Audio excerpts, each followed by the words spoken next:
Kalau bukan karena dia, maka manusia semuanya tidak ada yang mendapatkan hidayah. Nabi-nabi sebelumnya sudah meninggal dunia. Ajaran tauhid tentang Allah sudah terlupakan, tergantikan dengan syirik. Dialah nabi yang ketika nabi-nabi lain meminta kepada Allah Subhanahu wa taala, datang angin puting beliung, mati manusia, tenggelam karena lautan. Tapi dia di saat patah giginya, berdarah pelipisnya, di saat sahabat datang mengadu, li kulli nabiyyin da'watun mustajabah, setiap nabi punya doa makbul.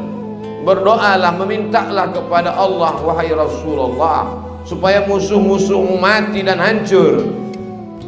Dia berkata, Allahumma hdi qaumi fa innahum la ya'lamun. Berikan mereka hidayah ya Allah, mereka berbuat salah karena tidak tahu.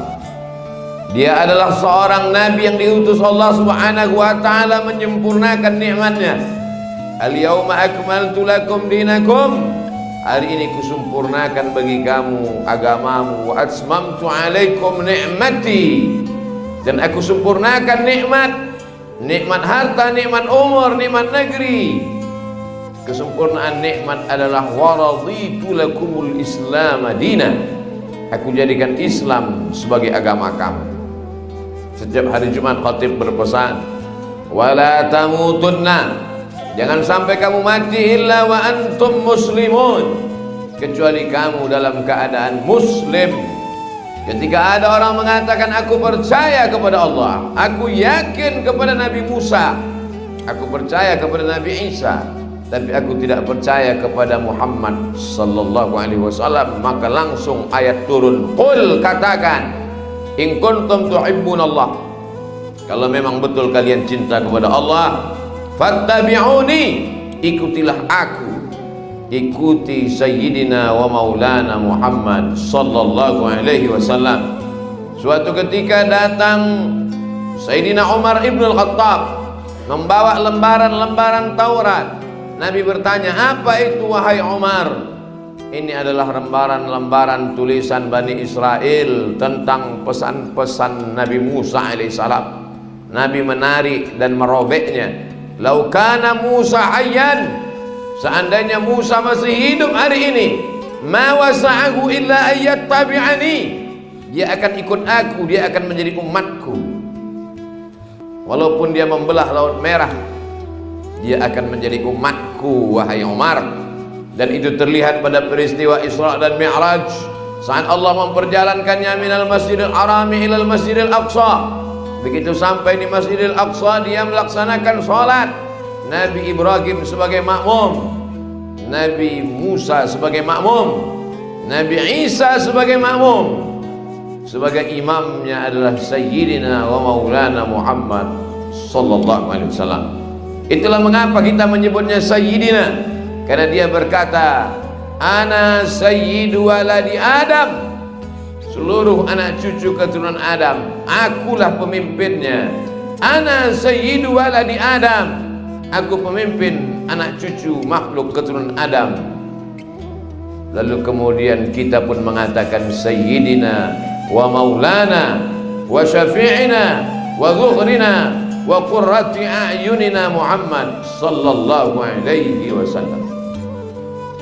Allah berselawat, malaikat berselawat, innallaha wa malaikatahu yusalluna 'alan nabi. Apa makna Allah berselawat? Allah merahmatinya, tidak putus kasih sayang Allah. Apa makna malaikat berselawat? Malaikat senantiasa berdoa kepada Allah supaya Allah mencurahkan rahmatnya kepada Nabi Muhammad sallallahu alaihi wasallam. Lalu bagaimana dengan kita? Ya ayyuhalladzina amanu, hai orang yang percaya bahwa dia adalah utusan Allah, sallu alaihi, berselawatlah kepadanya, wasallimu, ucapkan salam kepadanya, taslima, sebenar-benar ucapan keselamatan. Sahabat pun datang beramai-ramai bertanya, kalau mengucapkan salam kami tahu, assalamu alayka ya Rasulullah, assalamu alayka ya Habiballah, assalamu alayka ya Nabi Allah, assalamu alayka ya khaira khalqillah, assalamu alayka ya safwatallah. Bagaimana cara bersalawat? Nabi mengajarkan, Allahumma salli ala Sayyidina Muhammad wa ala ali Sayyidina Muhammad. Allahumma salli ala Sayyidina Muhammad wa ala ali Sayyidina Muhammad kama sallaita ala Sayyidina Ibrahim wa ala ali Sayyidina Ibrahim.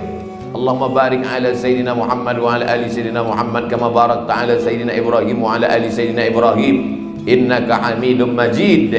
Man shalla alayya salatan, siapa yang bersalawat satu kali saja, sallallahu alaihi biha asyra, Allah balas 10 salawat, Allah balas 10 rahmat, Allah balas 10 kebaikan. Wa huttat anhu asyara sayyi'at, Allah tutupi 10 dosa silap dan kesalahan. Wa rufi'at lahu asyara darajat, Allah naikkan darajat tingkatan kemuliaan di sisi Allah karena salawat. Andai pilihannya cuma 2 antara istighfar dan salawat, manakah yang saya lakukan wahai Habib, wahai Ustadz, wahai Buya, wahai ulama? Dua-duanya laksanakan. Istighfar laksanakan, salawat laksanakan. Tapi andai nafasmu hanya terhembus sekali, andai engkau ingin menguji, kalau engkau beristighfar hanya dosa yang terampuni, tapi kalau engkau bersalawat, Allah membalas 10 salawat. Allah menghapuskan dosa-dosamu dan Allah mengangkat derajatmu 10 tingkatan. Maka utama salawat. Orang yang sholat tidak bersalawat, batal sholatnya. Orang yang khutbah lupa bersalawat, berubah khutbah Jumat menjadi sholat zuhur. Karena syarat sahnya sholat Jumat ada khutbah, tidak ada salawat, batal khutbah, batal sholat Jumat, menjadi sholat zuhur. Sholat zuhur pun menjadi batal kalau imam lupa bersalawat. Doa yang dipanjatkan kepada Allah tidak diterima Allah, tidak dibawa oleh malaikat, kecuali dengan ucapan Allahumma salli ala Sayyidina Muhammad wa ala ali Sayyidina Muhammad. Ada orang yang bodoh, jahil, dia katakan Nabi perlu salawat kita, dia katakan Nabi perlu doa kita. Nabi kalian perlu salawat, Nabi kalian perlu didoakan. Alam ini tercipta karena dia. Kalau bukan karena Muhammad sallallahu alaihi wasallam, tidak ada alam semesta ini. Allah subhanahu wa ta'ala memasukkan orang ke dalam surga karena syafaatnya. Dia tidak memerlukan doa kita.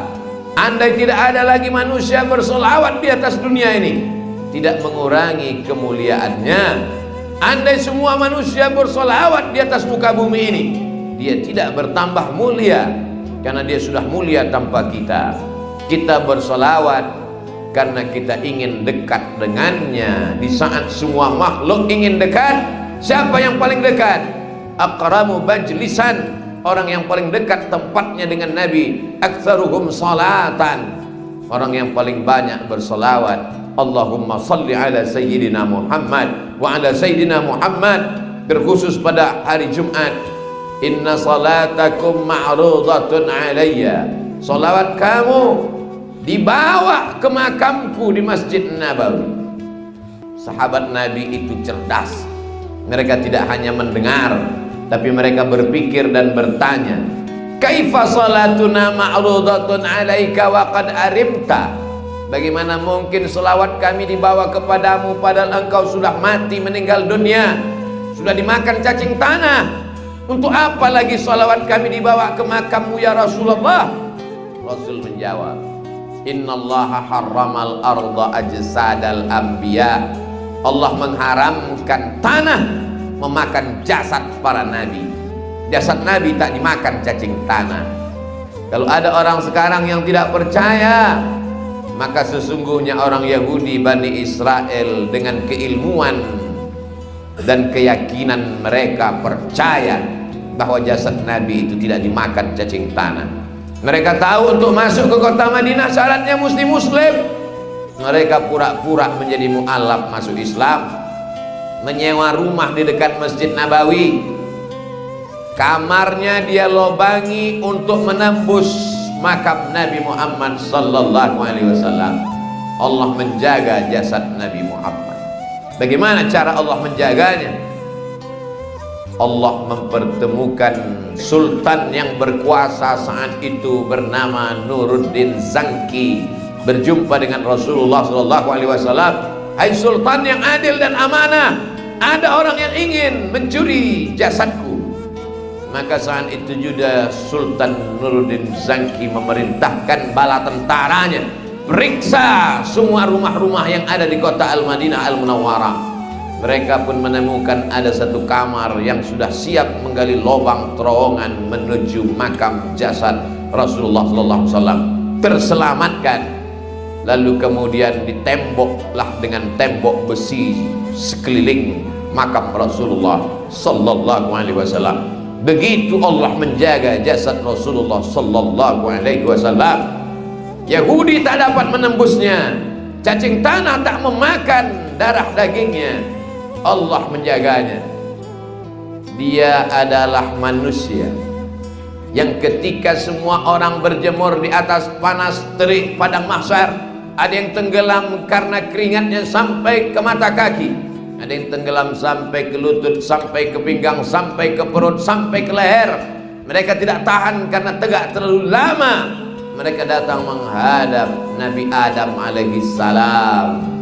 "Wahai Adam, berikan kami syafaat, menghadaplah kepada Allah, kami tidak tahan terlalu lama menunggu." Kata Nabi Adam, "Aku malu menghadap Allah."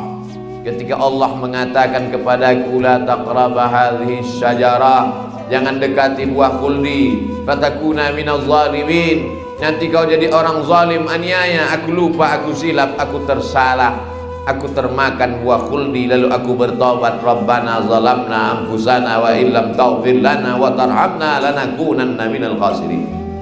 Mereka menghadap kepada Nabi Nuh. "Wahai Nabi Nuh, menghadaplah kepada Allah, tolonglah kami supaya cepat diputuskan perkara di padang mahsyar, kami tak tahan lagi." Kata Nabi Nuh, "Aku malu menghadap Allah saat aku memanggil anakku Kan'an, ya bunayya rkab ma'ana, wahai anakku mari naik ke atas perahu ayah." Saat itu anakku menjawab, "Sa'awi ila jabali ya'simuni minal ma'." Aku akan naik ke atas bukit yang menyelamatkan aku. Di saat anakku akan tenggelam, aku tetap memanggilnya. Lalu Allah berkata, "Innahu laisa min ahlik," dia bukan anakmu. "Innahu amalun ghairu salih," amalnya tidak baik. Aku malu menghadap Allah. Mereka datang menghadap Nabi Musa, mereka datang menghadap Nabi Isa, mereka datang menghadap Sayyidina wa Maulana Muhammad sallallahu alaihi wasallam. Hanya Nabi Muhammad SAW yang berani menghadap Allah, karena dialah pemimpin segala nabi, segala rasul, segala ulul azmi. Dan Allah mengatakan, "Wala saufa yu'tika rabbuka fatarda." Apapun yang kau mau kuberi ya Muhammad. Itulah mengapa walaupun kita umat yang paling kecil, umurnya paling pendek, ibadahnya paling sedikit, tapi yang pertama masuk surga adalah umat Nabi Muhammad SAW. Itu disebut dengan syafa'atun uzma, syafaat besar. Itulah mengapa nabi-nabi sebelumnya, umat-umat sebelumnya amat sangat ingin menjadi umat Nabi Muhammad SAW. Nabi Adam ketika dia tersilap, tersalah dan berdoa, "Rabbana zalamna anfusana wa illam taghfir lana wa tarhamna lanakunanna minal khasirin." Begitu dalam Al-Quran. Tapi dalam hadis ada tambahan, "Allahumma inni as'aluka bihaqqini Muhammad." Aku meminta kepada engkau ya Allah, barakah kemuliaan Muhammad, antaghfirali, ampunkan dosa-dosaku. Dosa Nabi Adam diampunkan Allah karena menyebut nama Sayyidina Muhammad sallallahu alaihi wasallam. Tentang sanad hadis ini panjang lebar dibahas seorang ahli hadis Makkah, keturunan Rasulullah, cucu cicit Sayyidina Al-Husain, alumni dari Al-Azhar Kairo Mesir, ulama hadis Makkah Madinah, Sayyid Muhammad Alawi bin Abbas Al-Hasani Al-Maliki. Dalam kitab Mafahim Yajib an Tusahhah, tak diragukan lagi bahwa bukan 1, 2, 3 hadis yang menyebut Allah mengampunkan dosa Nabi Adam karena menyebut nama Muhammad sallallahu alaihi wasallam. Bukankah Nabi Adam nabi yang pertama? Nabi Muhammad SAW Nabi yang ke-25. Saat Adam diciptakan dia belum ada. Lantas mengapa Nabi Adam menyebut namanya? Allah bertanya bukan karena tidak tahu. Allah maha tahu. Allah cuma ingin kasih tahu kepada siapa yang tak tahu dan tak mau tahu. Hai Muhammad, hai Adam, ya, dari mana kau tahu tentang Muhammad sallallahu alaihi wasallam? Lamma khalaqtani, ketika kau ciptakan aku dari tanah. Rabb, nafakhta fi ruhi, kau tiupkan ruh. Rafa'tu ra'si, ku angkat kepalaku. Saat ku angkat kepalaku, kulihat ada nama bersanding tertulis di tiang aras dengan namamu. Di samping namamu Allah ada nama Muhammad sallallahu alaihi wasallam. Maka ku sebut namanya karena aku tahu tidak mungkin namanya bersanding dekat dengan namamu kecuali dia memiliki kedudukan yang tinggi. Aku ingin kau ampunkan, kau hapuskan dosaku dengan menyebut namanya. Ya Allah, barakah Muhammad SAW, ampunkan dosa-dosa. Alam semesta tercipta karena dia, dosa manusia terhapus karena dia, pintu surga dibukakan karena dia, doa terkabul karena dia. Mengapa kita tidak mengenal dia? Mengapa kita tidak mengenalkannya kepada anak-anak kita? Bulan lain kita lupa dan lalai, tapi bulan Rabiul Awal jadikan setiap malam untuk mengenal Rasulullah sallallahu alaihi wasallam. Nama majlis itu bernama Majlis Maulid. Di mana saja ada majlis, datang, karena isinya adalah tausiah, isinya adalah mengenal Rasulullah, isinya membaca kitab Syama'il Al-Muhammadiyah, isinya adalah membaca sirah Rasulullah sallallahu alaihi wasallam. Sahabat Nabi dulu tidak perlu mengadakan maulid karena mereka hidup dengan Nabi, mereka berjalan dengan Nabi, mereka makan dengan Nabi, mereka berperang dengan Nabi, mereka sholat dengan Nabi. Kita terbentang 1444 tahun jarak kita dengan mereka. Satu-satunya jalan mendekatkan kita dengan mereka hanya majlis-majlis maulid, majlis-majlis Rasulullah yang di dalamnya hati kita tenang karena diisi dengan salawat, yang di dalamnya para habaib, para ulama mengenalkan tentang wajah Nabi, tentang tangan Nabi, tentang harum semerbaknya telapak tangannya saat dicium Sayyidina Anas bin Malik, atyabu min rihil miski, saat sahabat memuliakan, memuja-mujinya. Dulu tabi'in tak berjumpa dengan Nabi, mereka membawa anak-anak mereka berjumpa dengan sahabat Nabi. Di mana Nabi giginya patah, di mana Nabi berdarah, sahabat menunjukkan kepada tabi'in, tabi'in datang kepada sahabat, bagaimana rumah Nabi? Lalu sahabat tegak berdiri sambil mengacungkan tangan ke atas. Beginilah tingginya atap rumah Rasulullah sallallahu alaihi wasallam. Mereka sangat ingin tahu. Tak kenal maka tak cinta, tak cinta maka tak sayang. Kenapa anak-anak kita tidak kenal? Karena mereka lebih kenal dengan artis, mereka lebih kenal dengan tokoh idolanya, karena itu yang dia lihat di televisi, itu yang dia tonton di sinetron. Siapa yang mengenalkan Rasulullah sallallahu alaihi wasallam? Kita melalui majlis-majlis maulid. Setiap malam di bulan Rabiul Awal, ba'da isya, ba'da maghrib, ba'da subuh, pengajian di kantor. Belikan buku untuk anak-anak kita supaya mereka punya satu kenangan. Pada saat maulid tahun 1444 Hijrah, ayah saya membelikan kitab Hayatu Muhammad Dr. Husin Haikal.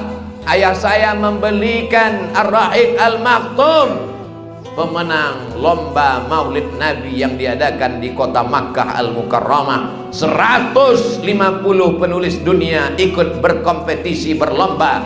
Pemenangnya nomor 1 dari India, kaum minoritas muslim di tengah komunitas non muslim.